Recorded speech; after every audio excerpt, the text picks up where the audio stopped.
What impact does modern technology, and specifically social media, have on our lives?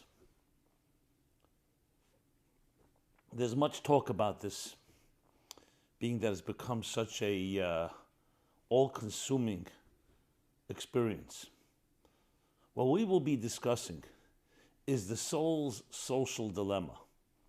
How to look at social media and the entire deluge of the information age on our soul, from our soul's perspective, through the lens of the soul. The soul's social dilemma, a spiritual take on the popular Netflix documentary.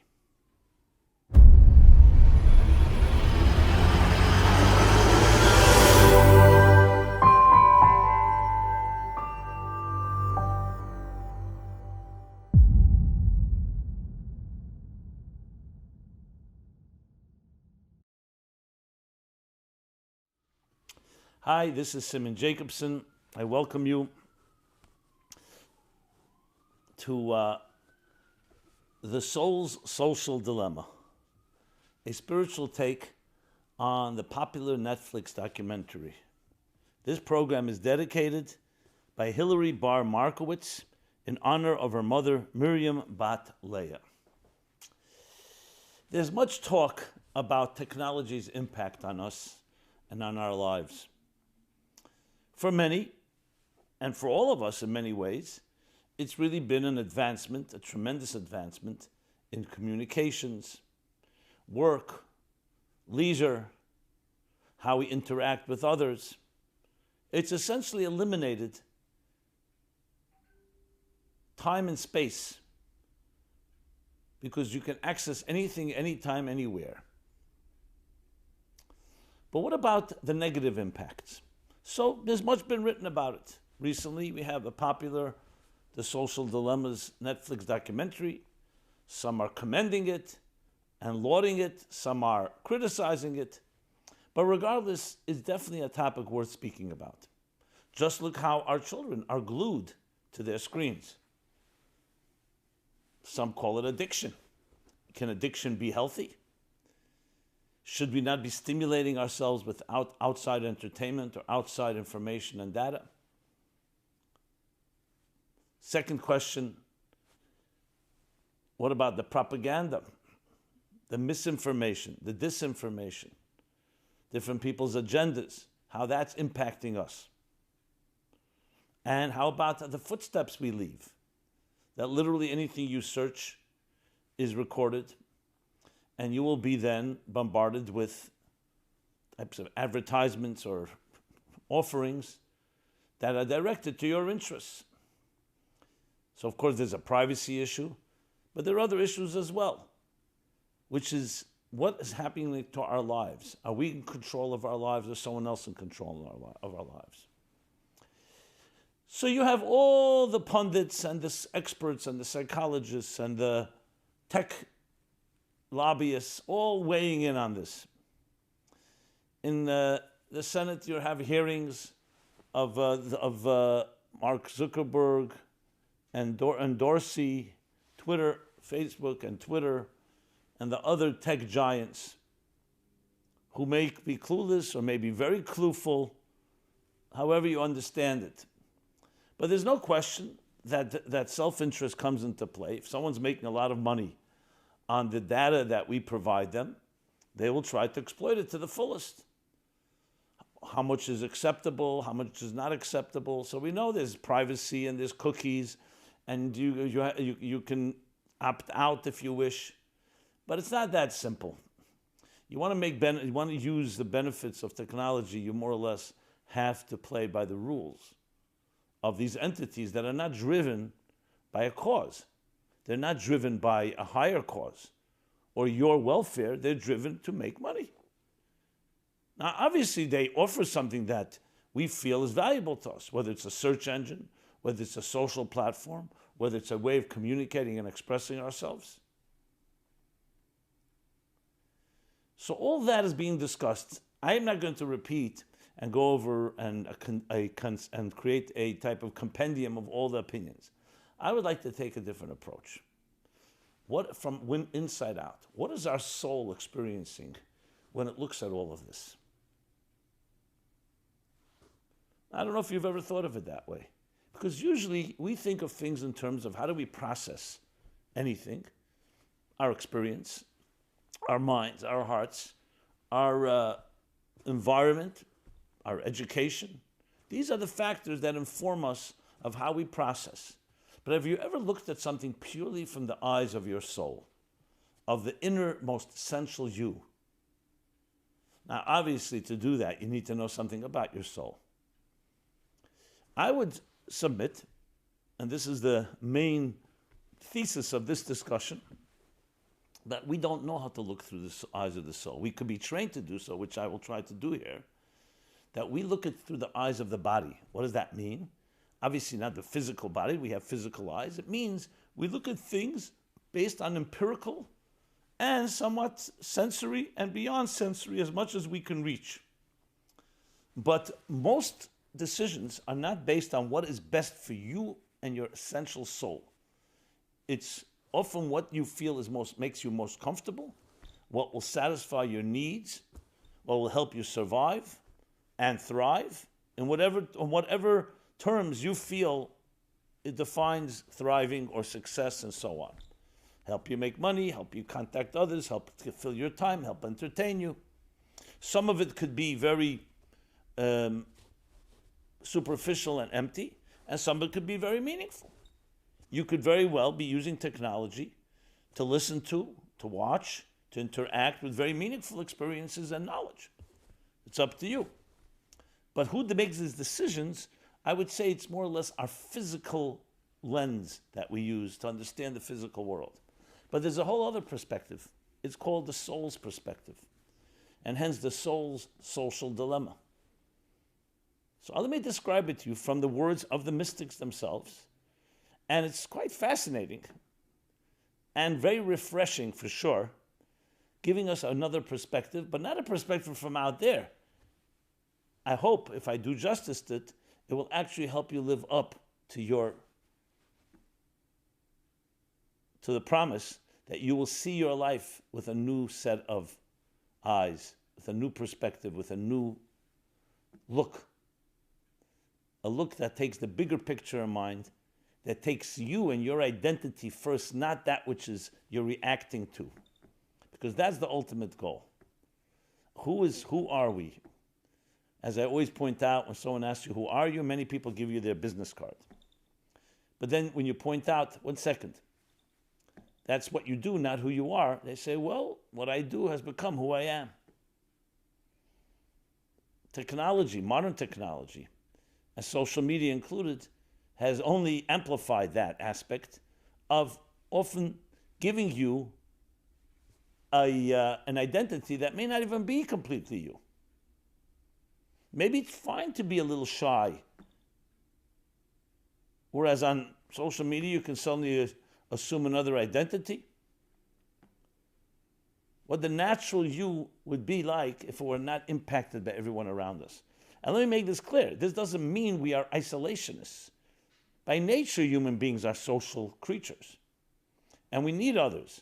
But we need others to support our essential identity. So let's go on a journey. The journey of the soul. This is going to be paraphrasing from original texts, beginning biblical texts, but particularly through the way the mystics explain it in the context of our inner identity. So we all know there was a point you were born. You emerged from your mother's womb. Before that, a point when you were conceived, approximately 9 months before your birth. You were carried by your mother for 9 months. This is all human beings on this planet, on this earth. Men or women, no matter what race, culture, religion, no religion, everyone, this is an equal opportunity journey. But what preceded that? Did everything begin at the moment of conception? Well, from a scientific point of view, just like we have the Big Bang and the universe began at a certain point, we can't talk about before because we have no documented evidence. And yet the mystics do speak about it. They speak about a soul, prior to its arriving into its body, prior to the moment of conception, when the father's seed fertilizes the mother's egg, ovary, and conception takes place, the cell begins to split, and over the months, the fetus will develop into a full-blown, healthy child, please God. And then birth, and even we don't remember our births, but then our memories begin to emerge in our conscious lives from the moment you were born till this very day. And now you're walking on this earth, whatever it is that you occupy yourself with, your work, your home, your entertainment, dealing with a pandemic, and everything you're dealing with is not necessarily informed by all that, though that's where it originated, where you originated. It's informed by your parents, by your education, by your environment, by social interactions on social media and technology, and on and on and on. But let's go back again. I just wanted to create the path line and the timeline, the trajectory. So we go back. Preceding conception, your soul existed and exists, but not occupying a physical space, a physical location. I often give the example, actually at the end of the process, what happens upon death when body and soul separate? People ask, where does the soul of my loved one go? So I give the analogy of a refrigerator, an imaginary dialogue between a refrigerator and electricity, where the refrigerator says to electricity, what happens to you, electricity, when they pull the plug?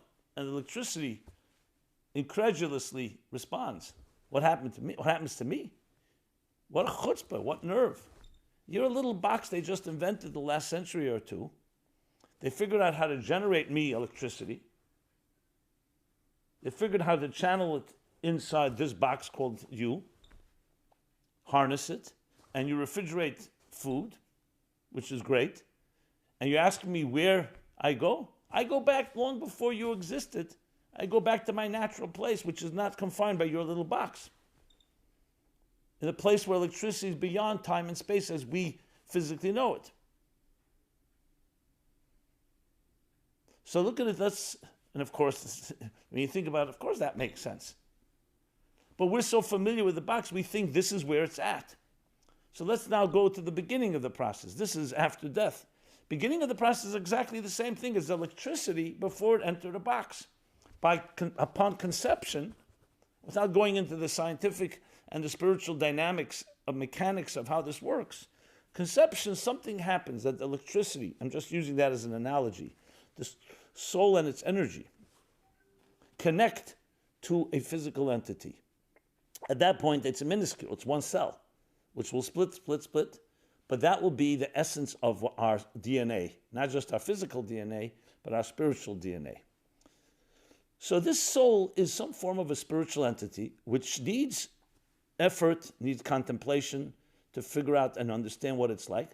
To give the best example for it, I use it in my book, Toward a Meaningful Life, the first chapter, Body and Soul. A soul is like a flame. A flame defies gravity. It's a transcendent force. It's essentially transcendent energy. Another way to put it, it's your fundamental mission in life. Your soul embodies why you exist. When the soul, before it enters into any body upon conception, it is pure spiritual energy. And it has its own journey. And when it enters, it begins to interact with, and its journey will now take place in a particular space, that is where you will be born and live, and a particular time. Another analogy could be, think of it like a bird flying in the sky, unfettered. Then that bird comes onto the shoulder of an individual riding a boat down a river of time. Past, present, and future are the banks of the river, yesterday, today, tomorrow. The bird has a bird's eye view. But when the bird then lands on your shoulder, which is the body, it now is seeing the existence as the person on the boat is seeing it, within time and space, the confines and parameters of time and space as we know it. Okay. So with that said, now let us go backwards. So then how does the soul see its interaction with this existence? So briefly, the mystics and especially the Hasidic masters talk actually about the sadness of the soul as it enters this world. It doesn't want to come here. Because the soul gives one look at this universe and sees all the issues, the corruption, the duplicity, the agendas, the short-sightedness, everything that is antithetical to its divine, its spiritual purpose, to its transcendent nature. We live in a world that's not fundamentally transcendent, it's fundamentally indulgent. But me, me, me. Obviously we have the choice, and we'll talk about that shortly. But on its own, a world filled with health issues, pain, suffering, injustices, exploitation, violation, betrayals. I'm not just painting a negative picture, there's also beautiful things. But why would a soul want to leave its warm nest, its warm spiritual environment, and be confined in a body, subject to all the elements that the body will now be confined to? The needs, the vulnerabilities. A soul is in its pure place, it doesn't have any of these challenges, does not have to contend with lies, deception, disinformation, confusion. I mean, the list goes on. You could add any one of the words, more words. So a soul looks at it like a bird's eye view down. Why would I want to go here? Say the mystics, this is where your purpose is to come and fulfill your true purpose, your true actualization of your potential is fulfilled down there. Because here in a spiritual environment, there's no challenges. Yes, you're basking, you're enjoying the glow of spiritual nourishment. You're filled, you're sated, but it's like a spoiled son of a king, that's one of the analogies given, living in a palace. Everything is taken care of.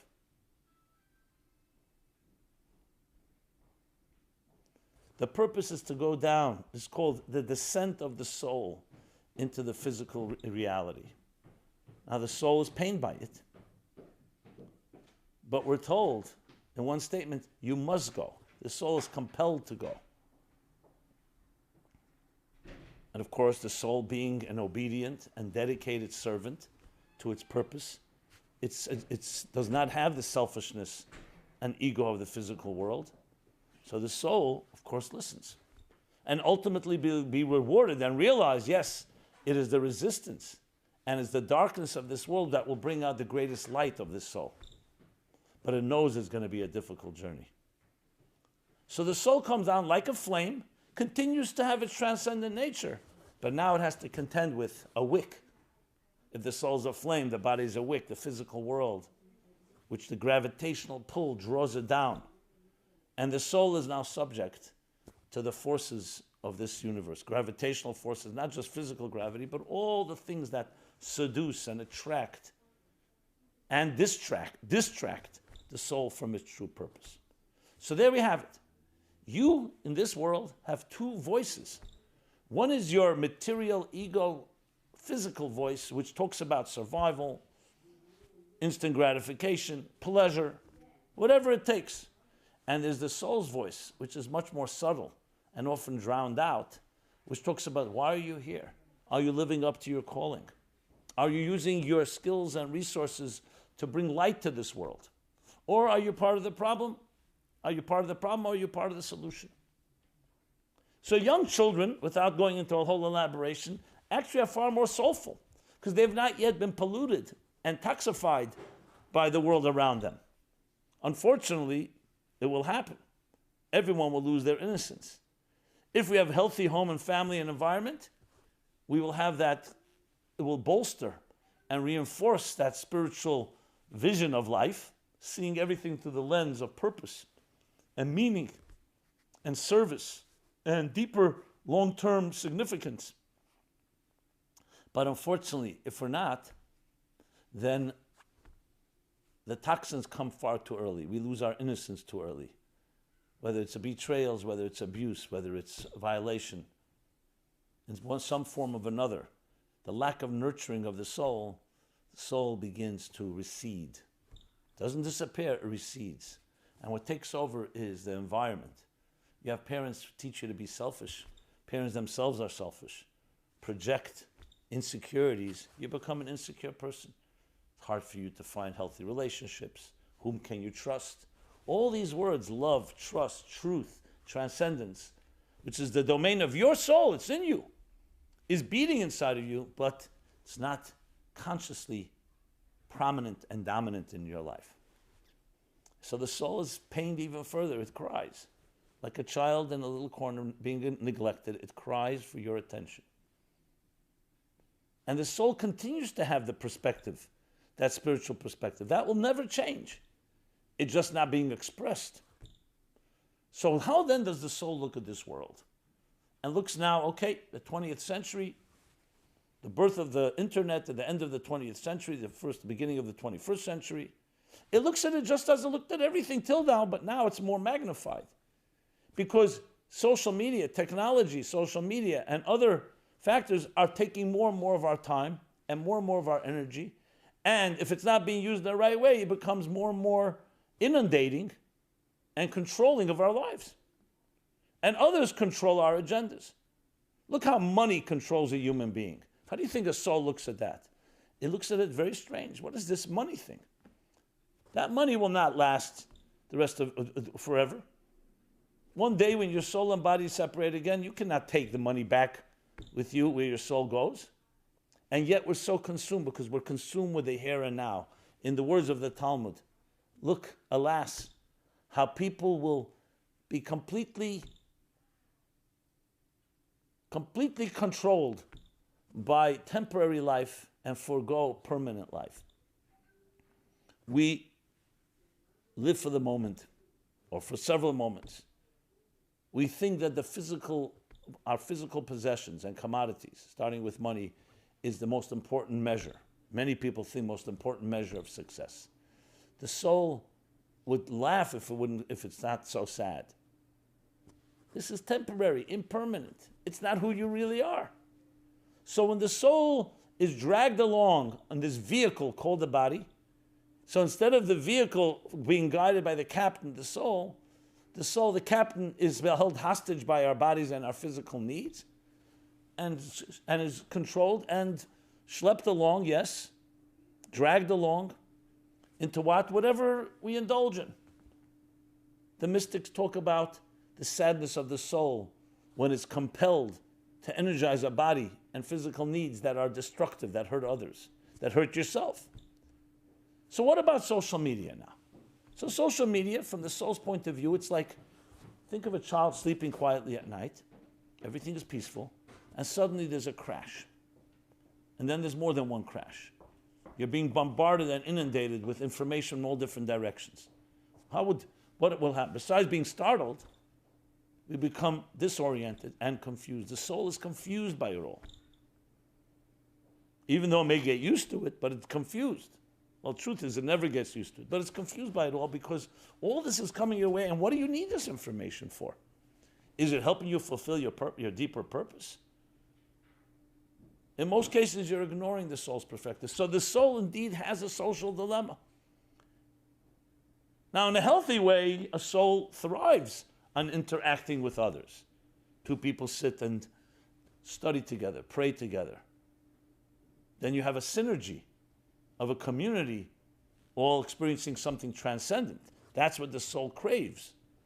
But if social media and the social environment begins to be this distraction, I would say, this overwhelming turbulence that dominates your life, the soul's a frightened little child waiting for some comfort, waiting for some care. Think about me, feed me, nourish me. Like a little child who just hears the adults yelling and screaming and a lot of stuff going on. And I don't mean yelling or screaming necessarily even out of anger, just a lot of noise. So the social dilemma of the soul is a very deep one. Because here it came to this world, your soul, to not just not be influenced, but to influence, to be the captain, to guide you, to be that voice of reason, that voice of that conscience,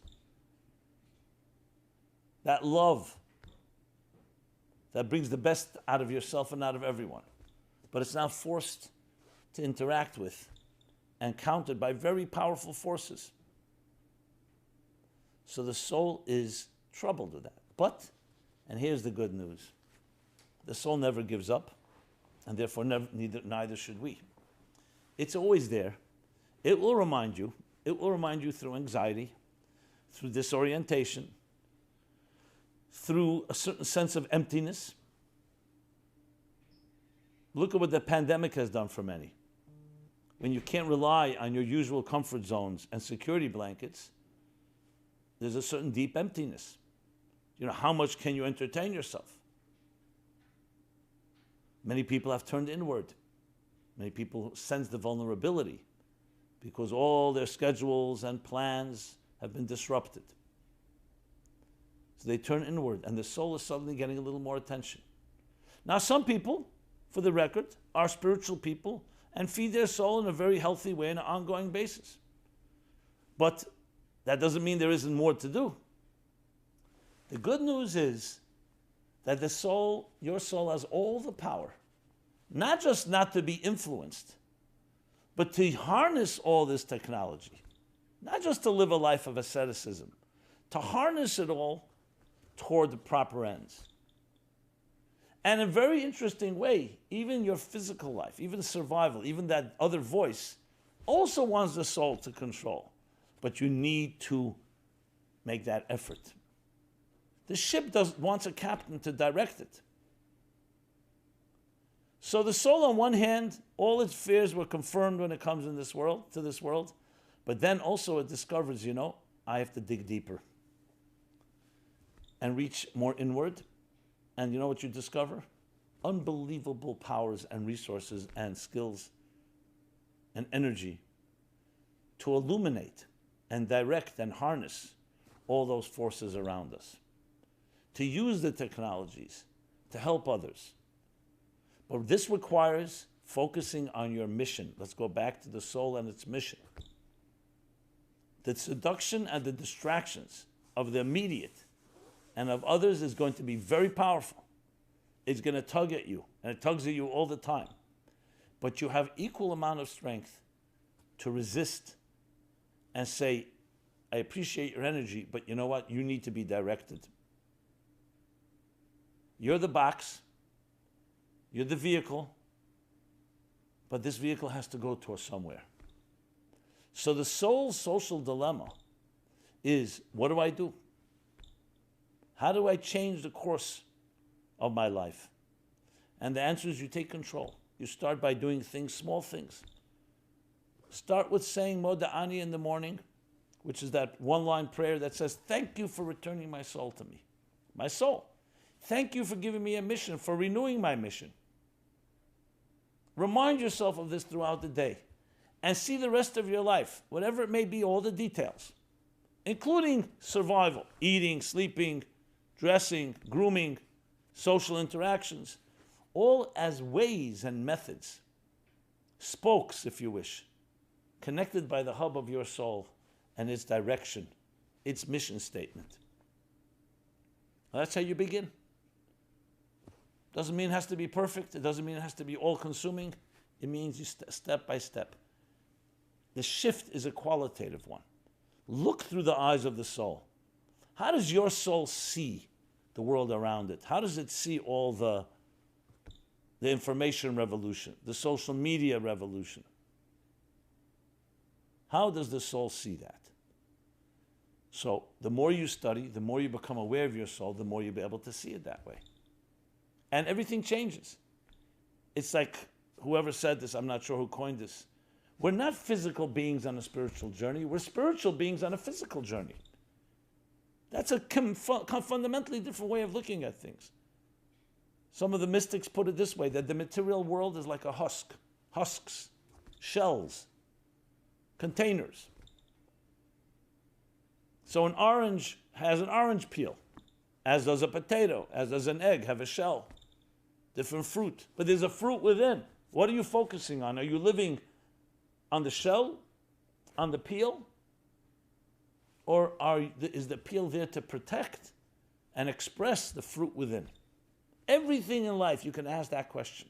Every interaction you're going to have today, tomorrow. You're getting online to do some work. You know your job well. What is the fruit within your job? What is the spiritual opportunity? Perhaps to be kind to someone who may need it and who doesn't need it. Perhaps to use your particular skills to volunteer or advise somebody that may need advice. The money you make, look at it. Is it just my money just to take care of myself and my own needs? How do I share? How do I give some charity? How do I help another? In every interaction, you eat a meal. Is it just to indulge your body, the peel, the shell, the fruit within? Is the spark. How will I use the energy of the food I'm eating now and drink? To be of service, to help, to be kinder, gentler. And you have this choice every second of your life, 24/7.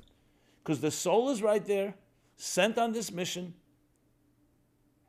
and it's up to us to access it. So when you start looking through the lens of the soul, and I tell you, it takes time, because we're so hypnotized by the matrix of this world, we see things from the outside in. Yes, we feel things from the inside out, but mostly the outside in. You see something, it distracts you. You hear something. Our senses, our sensory tools control our lives. Sight, sound, taste, touch, and smell. To see things from within is asking yourself, how does my soul see it? Where's the love within it? Love is not a sensory. You can experience love in a sensory way through touch, a hug, a kiss, an embrace. But love itself, the search for purpose, the search for truth, kindness, generosity, gratitude. Every virtue we cherish is a soulful virtue. From a body's point of view, using Freudian language, it's about me, me, me.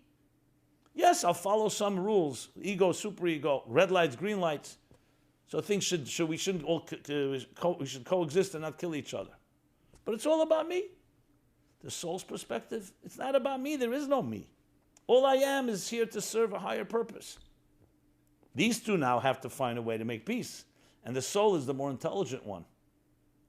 Because the first voice is impulsive. It's not reflective. It thinks about my interests. It's always an impulsive. It may use intelligence to finagle and to connive and to conspire to figure out how to get its needs, and therefore can masquerade like a very reflective force, but it's not. It's there to just take care of itself. The soul doesn't think about itself. It thinks about the higher purpose. And that's the clash. And it is a clash. It's a battle. In the classic work Tanya, from Rabbi Shneur Zalman of Liadi, he, in a most powerful way, depicts this battle. Two forces at work. Two clashing with each other. He even uses the example of war. Of two nations at war with each other. Over this small city, which is the body. Over this piece of your life. This is the soul's social dilemma. And when you're able to look through the eyes of the soul, everything changes. First of all, you start becoming in control of your life. What enters through your eyes and ears, taste, touch, and smell? You have gatekeepers. You don't let everything in. A healthy person doesn't just open their doors in their home and let everything in and everything out. No. You have gates and you have gatekeepers. This is how the soul controls what goes in, what goes out. You'll say, we need filters, or you only need for children? No, all of us need filters. And I don't mean now physical filters, that's a technical part of it. I mean emotional and spiritual filters. What should enter your life? How much should you be on social media? What should you be listening to? What should you be watching? What should you be interacting with? Don't let it control you. You determine. Now, I know it's difficult because we have to, in a way, wean ourselves off this addiction. But we're not talking about deprivation. We're talking about harnessing. So number one, you get in control. Number two, you'll see your life becomes more meaningful and purposeful because all these are tools. It's a tool chest. It's a sophisticated tool chest. It's one that can amplify, can stream, can receive so much information quickly, immediately. But it's a tool at the end of the day. So your life becomes more peaceful. And ultimately your life becomes more harmonious because you don't have all these fragments and all these distractions. They're all being driven by some unified purpose and cause within you. That's how the soul looks at the universe around it. But it's waiting for you and I to access it. Because we have before us these two choices, these two voices. Everyone does. Now the next step is yours. What will you do? And then instead of it being the soul's dilemma, it becomes the soul's reward. Because when the soul dominates and its voice dominates, it actually transforms everything around it. And the soul then realizes that the place I came to, which I did not want to come to, this dark and cold world, this hostile world, actually provided me the opportunity to live up to my purpose I could never have done in heaven, in the more spiritual realms. Is the challenge, the resistance that brought out the best in me. And it realizes that the real purpose is fulfilled here. And then it says the soul doesn't want to leave. Not because it likes the physical world, because it sees the power of fulfilling such a purpose in this dark world. Illuminating it transforms everything. So death doesn't come easy to the soul, because it sees the potential that it can continue to actualize. And yet the soul continues on its trajectory. But I believe the biggest challenge is the first step, is feeding the soul, nurturing it, cultivating it, allowing it to really speak to you. That you can hear its voice, see its energy, taste, touch, and smell it, and I mean a suprasensory way, and allow it to express itself in your life. As I said, in every step of your day, every move you make, every breath you take, everything can be permeated with the soul's perspective and the soul's mission. And we're given strength to do so. We're empowered. Every challenge comes along with a package of strengths. So there's no challenge on earth that we cannot overcome. And you begin right now. It begins right now, the journey. Well, the journey began when you were conceived and born, but the journey even prior to that, but I mean the journey to access and to change the course of your life begins right now. Maybe use it well. And as always, a great honor to share these ideas with you. This is the mission of the Meaningful Life Center. It's my mission, meaningfullife.com. Please check us out. I have a full schedule of programs and events that have only been added and continue to increase literally on a daily basis, especially due to the challenging times we live in. Share, like, comment, give us your thoughts and suggestions. We thrive on the interaction, and we hope you do as well. Thank you, and be blessed. This program is brought to you by the Meaningful Life Center. Please help us continue our programs. Make even a small contribution at meaningfullife.com/donate.